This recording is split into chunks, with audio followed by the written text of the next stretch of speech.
Big F! W-E-F-U-N-K. We funk. And kind of like what you said, too, when I was doing the category of drama, war, action, and you're like, I'm going to call it a Spike Lee joint. To me, though, that, like, really go down as anything. Because like I mentioned earlier, like, The 25th Hour is it's a book I read in college. Like, I didn't even know that was a book. It's one of my favorite movies as well, though. It's really interesting. As we always point out, not much of a reader, bro. So the guy that wrote the book, David Benioff, is also like the head writer on Game of Thrones. Oh, but interesting. The guy that wrote the book. Wow. Dude, trust me. When I like found that out, my jaw hit the floor. I was like, "Are you fucking kidding me?"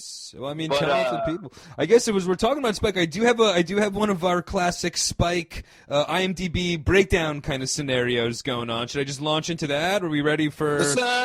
Because 25th Hour is overall, before this movie, actually, let me just ask you, would you consider yourself a Spike fan? You meet yourself in a bar room conversation? Do you label yourself, do you go, I like Spike movie, or, I like 25th Hour, I like, Absolutely, I do, and I would admittedly say there's a lot of his older films that I haven't seen and I am going to watch. Like, I've seen bits and pieces. I think I've seen most of Do the Right Thing, but like I'd say his more classic stuff, to be honest, me personally have not seen in a really long fucking time. I guess I've seen Do the Right Thing in somewhat recent order, but like Jungle Fever, I guess he kind of kicks it off in the late 80s with She's Gotta Have It, which I think was like a pretty big commercial success, and then School Days, which I think was like a hilarious as well, like wasn't there a hilarious 90s like bad comedy called School Days? But not with Spike Lee, that was Spike Lee.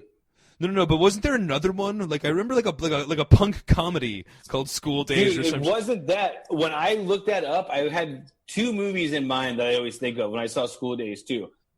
There's the Brendan Fraser movie. That's what I'm talking about. Yeah. Matt Damon, where they he's Jewish and they swastika. Was that an actual? Oh no. That's the real. Yeah. That's the other. That's School Ties, isn't it?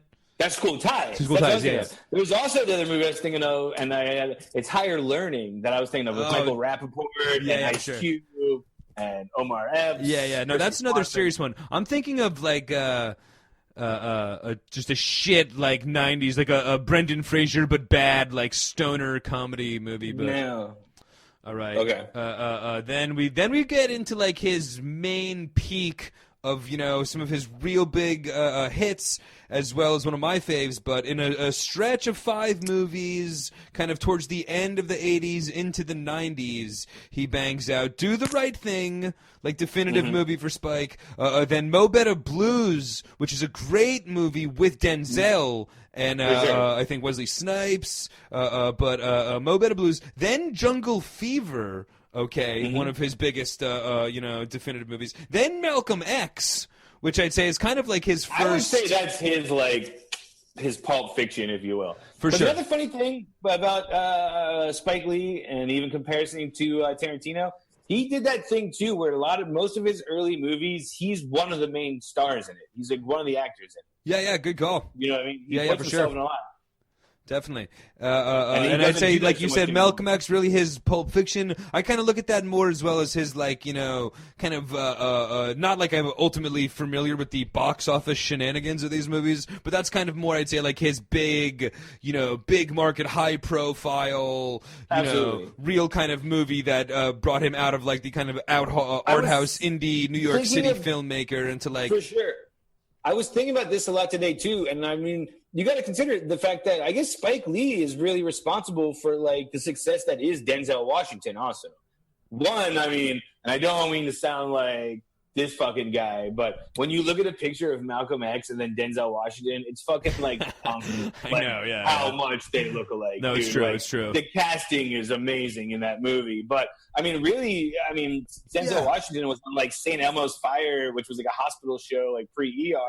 But what about like Glory or whatever? Wasn't he that? Yeah, for sure. He was a pretty epic one. I think that's post like Mo Better Blues. Mo Better Blues, definitely. Oh yeah, good call. I'd say I was thinking Malcolm X. Like I think Spike Lee's pretty responsible for like the Denzel Washington we know. No, for sure, that's so a good call. So that even that his Denzel Washington's son was in the Black Klansman. Great, yes, wow. which I was thought was a prank. I literally didn't even believe for a long time. But I guess so. We'll leave Malcolm X though, and get kind of back into a little bit more of the lower profile New York City centric Crooklyn. Okay, and then again Clockers, which one of my all time faves. Then we got Girl Number 6, Get on the Bus, which was kind of like a real cool, just simply made trip to the Million Man March, but like real low profile kind of movie. Then a couple of big budget, He Got Game and Summer of Sam. All right. Summer Sam, written by Christopher Moltisanti. Yes, Michael Imperioli, absolutely.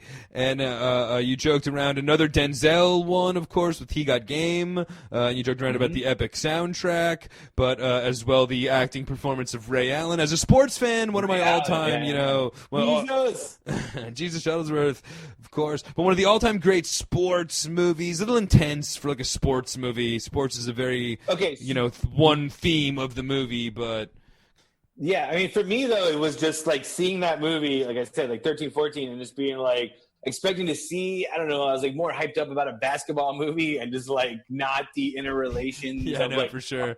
father and son. I was having Mrs. Doubtfire flocking fast. No, definitely. If you were going to, I was going expecting Blue Chips with Shaq. Yeah, you know what I mean? Exactly. For sure. Exactly that. And it was very much a Spike Lee joint. It was fucking Summer of Sam with basketball instead of punk rock. Absolutely, dude.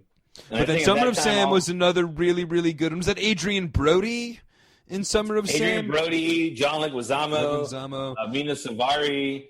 Great movie. And then Bamboozled, amazing. I remembered, much like Girl 6, I saw about those, didn't love, wasn't a huge fan of Bamboozled or Girl Number 6, but those were pretty big movies in the 90s. Yeah. And then I guess the 2000s kick off, like Devin said, right around the post 9/11 25th hour. Early 2000 release, which me and Devin said. Yeah. And that movie is just so surprisingly a Spike Lee joint because, I mean, the cast is Edward Norton, Barry Pepper, Philip Seymour Hoffman, Rosario Dawson. I'm pretty sure Brian Cox is his dad. The movie's fucking crazy. No, for sure. And it's just one of those, again, it's one of my favorites. That movie is literally my nightmare of I've had waking nightmares of being going to jail the next day and waking up it was all a dream. I mean, I remember that being a whole mindfuck of a concept when it came out. I didn't know that that's how it worked, that you could be out on and so you could be free then know you're going to jail the next day. That would be fucking brutal. I figured just get arrested and then you're locked up until you fucking go away. I didn't know there was court hearings and all, you know what I mean? It was fucking, but you're right. And I saw that one, I'd say not long after American History X with Edward Norton. In high school, that was a fucking amazing Edward Norton movie. And then 25th Hour was just Jesus, this guy's the best. And showed his colors too. Yeah, sorry, I don't even go on an Edward Norton rant. Good point. Yeah, I guess we'll save that for when Edward Norton makes a movie on Netflix, and we'll immediately get back into our Edward Norton. But I guess from 25th Hour anyway. So now we're into the 2000s, where a lot of you might think a guy like Spike, you kind of think of him as a more 90s guy as well. You might think that the catalog has died off in the last couple of decades, but he's got 25th Hour, She Hate Me, then a couple of kind of much like 25th Hour. She Hate Me. Is that the sister of the guy from the XFL? Yeah, exactly.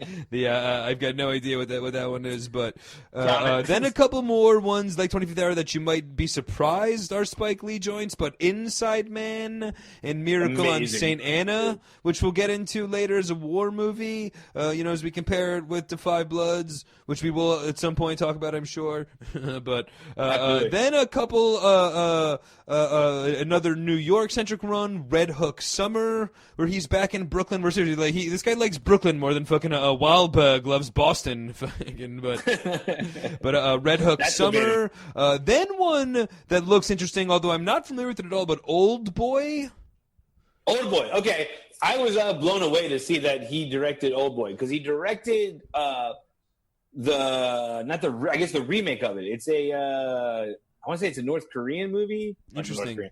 I want to say it's a South Korean movie. It's definitely an Asian movie. Makes more sense, but Yeah, but it's about like a guy who's been captured for like 20 years and gets out by like gangsters. And But who's in the American version? Like Josh Brolin. I was gonna say Josh Brolin, right? Like Thanos and Scarlet Witch are both in it. Oh, fuck yeah! So that's an interesting one to check out. That slipped past my radar. Same thing with his next one, The Sweet Blood of Jesus, which I can understand why that would maybe slip past my radar. But by the way, dude, I just found out about this movie. I meant to text you about it off mic.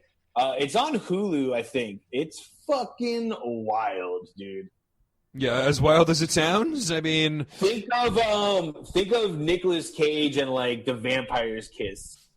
Okay, it's fucking like that kind of like wacky. Nice. So I guess much like Old Boy, we'll have to backtrack. We'll have to back catalog The Sweet Blood of Jesus.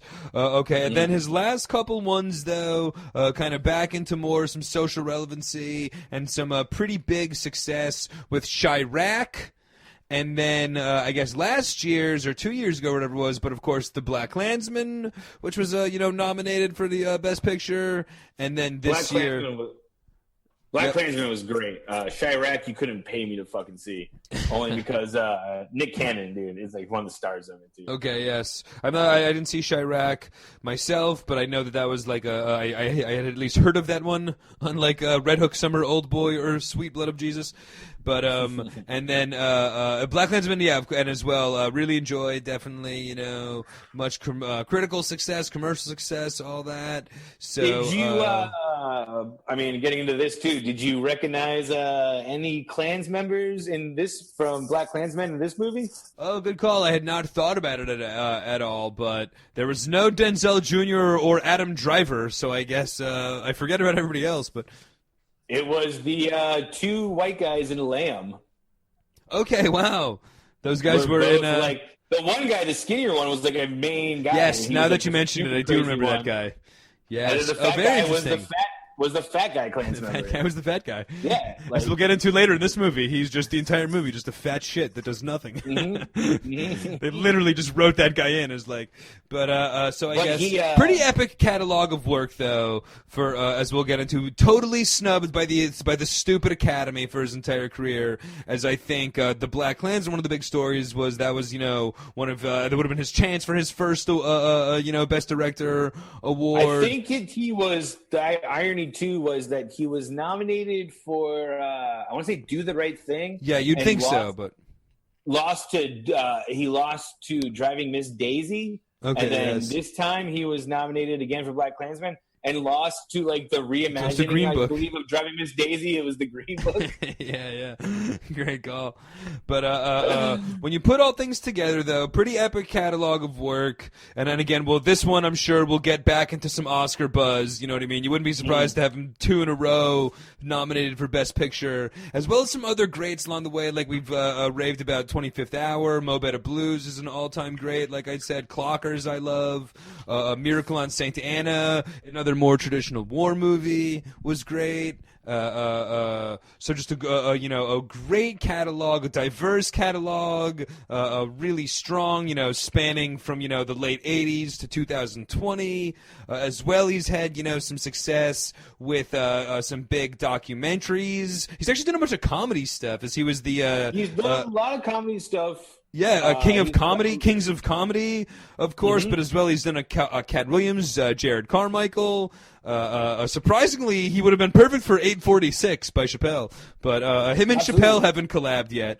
But he's also done a lot of music videos too, a lot of like music stories. For sure, yeah. He's in perhaps the most the brainchild of perhaps the most famous like pop culture advertising campaign ever with the whole Air Jordan. It's got to be the shoes.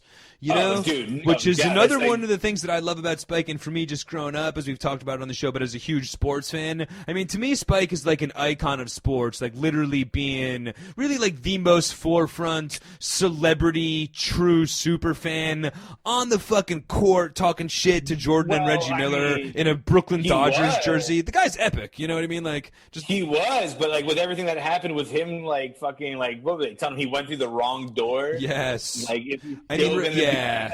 He'll be back though. I mean, the Garden ownership is crazy. Him, dude. No, I know he was, dude. Did you see him on ESPN? Yeah, I mean, He was like Yeah, almost absolutely. crying, and he was fucking pissed, and rightfully Well, so. it's fucking wild, dude. But Like, dude, what are they- everybody hates that guy so much. The owner of the Knicks, Yeah, Jim Dolan, that like that's true. he's just like people just fucking rave on that guy all the time. So he flips out and does these asinine things, but like he'll go cowering back and let Spike in 100%. Like the fans would go nuts. He'd be crazy fucking not to, especially like now, like For sure. If good anybody luck with that wants one, not to buddy. not to get into sports talk, but if anybody wants to publicly support the Knicks, they should be They should be on their hands and knees thanking them for fucking showing up to those games. They've sucked for 20 years, and Spike's been like the loyal fan, you know. Yeah, the bringing Lakers got all the major good crossover celebrities. attention. Like you Yeah, got seriously. one big celebrity, and it's Spike Lee. The Clippers have more celebs. And especially, dude, again, not to get into sports, but with the Nets moving to Brooklyn in his backyard, it's like everybody already thought Spike was going to jump ship just because he's Mr. Brooklyn. And now they had their own team. And Spike was like, fuck that, I'm a Knicks fan. I would never do that. You know? And now they're they're trying to force him. Like any out. true sports fan. Yeah, for sure. Yeah.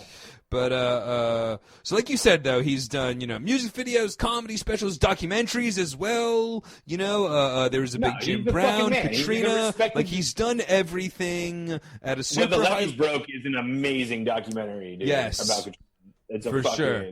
Great HBO piece there. Like a 4-part. So- Yeah. Yep. So just really all in all, you know what I mean? One of the all-time greats, and when he really sinks his teeth into something, and Spike at his best does it better than just about anybody.